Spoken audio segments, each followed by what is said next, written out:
are consumed on the spot. None is exported. In short, the Quiquendonians have no need of anybody. Their desires are limited. Their existence is a modest one. They are calm, moderate, phlegmatic.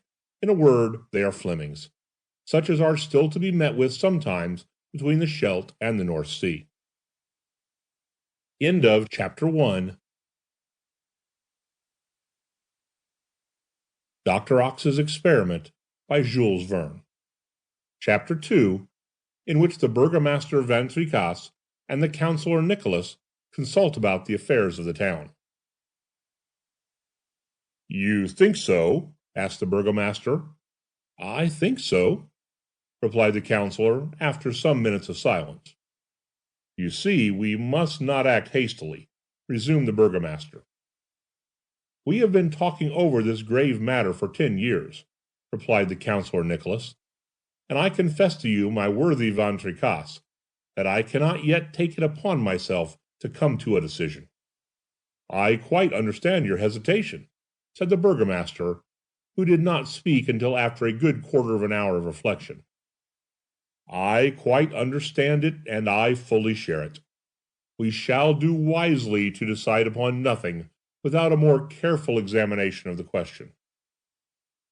"It is certain," replied Nicholas, "that this post of civil commissary is useless in so peaceful a town as Quiquendone." "Our predecessor," said Van Tricasse gravely, "our predecessor never said, never would have dared to say, that anything is certain. Every affirmation is subject to awkward qualifications." The councillor nodded his head slowly in token of assent. Then he remained silent for nearly half an hour. After this lapse of time, during which neither the councillor nor the Burgomaster moved so much as a finger, Nicholas asked Van Tricasse whether his predecessor, of some 20 years before, had not thought of suppressing this office of civil commissary, which each year cost the town of Quiquendone the sum of 1,375 francs and some centimes. "I believe he did," replied the Burgomaster, carrying his hand with majestic deliberation to his ample brow. "But the worthy man died without having dared to make up his mind, either as to this or any other administrative gesture. He was a sage. Why should I not do as he did?" Councillor Nicholas was incapable of originating any objection to the Burgomaster's opinion. "The man who dies," added Van Tricasse solemnly, "without ever having decided upon anything during his life, has very nearly attained to perfection."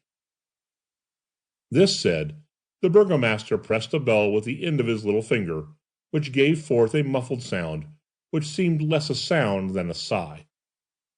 Presently some light steps glided softly across the tile floor. A mouse would not have made less noise running over a thick carpet. The door of the room opened, turning on its well-oiled hinges. A young girl with long blonde tresses made her appearance. It was Suzel Van Tricasse, the Burgomaster's only daughter. She handed her father a pipe filled to the brim, and a small copper brazier, spoke not a word, and disappeared at once, making no more noise at her exit than at her entrance. The worthy Burgomaster lighted his pipe, and was soon hidden in a cloud of bluish smoke, leaving Councillor Nicholas plunged in the most absorbing thought. The room in which these two notable personages, charged with the government of Quiquendone, were talking, was a parlor richly adorned with carvings in dark wood. A lofty fireplace, in which an oak might have been burned or an ox roasted, occupied the whole of one of the sides of the room.